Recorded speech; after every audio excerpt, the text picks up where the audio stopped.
This body has spoken quite a bit this session on shifting and cost shifting. And indeed, in regards to CPPRT, it is more proof that shifting has become the new taxing.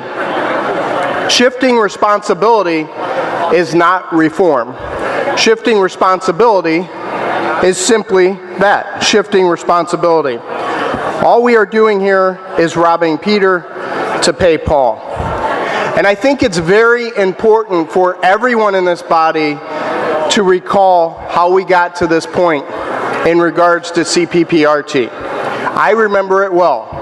It was the 2011 budget that we all worked on in bipartisan fashion. And all of us together worked for the very first time in a long time not to pass a lump sum budget on to the governor. And we passed a responsible budget. After that vote, the governor did a line item veto to eliminate salaries for regional office of education positions. Now, there was overwhelming support in this body to override the governor's veto.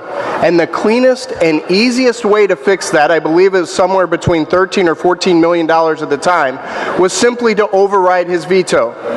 Yet, the sponsor of the bill refused to call that for a veto, or refused to call that override up for a vote. So we didn't have a chance to override the veto. And instead, what happened was this idea that, hey, we can just pay for these positions out of local funds, stealing and shifting from local taxing dollars again, over and over and over again. Thank you, Mr. Speaker. Mr. Brady. Mr. Speaker, I'm not done. I'm sorry, I thought you were completed. So when that didn't have the support to pay for it out of corporate personal property replacement funds permanently, there was a compromise. And many in this body agreed to that compromise. And that compromise was, we're just going to get over this for this year, we'll fix it in next year's budget, we'll pay for the regional superintendents out of CPPRT funds just this year, and we'll never, ever, ever touch that again. And that's what everyone thought at the time. I did not. I knew that if we open that can of worms, that we'll never be able to put that lid back on this can again. And indeed, not 1 year later, in last year's budget, the office was paid for once again with local revenue funds out of the CPPRT funds. And now here we are again today. Here we are again today with a bill to use corporate personal property replacement tax permanently, taking it from the locals, taking it from local tax-paying dollars, to use this to pay for this permanently, and to add to it,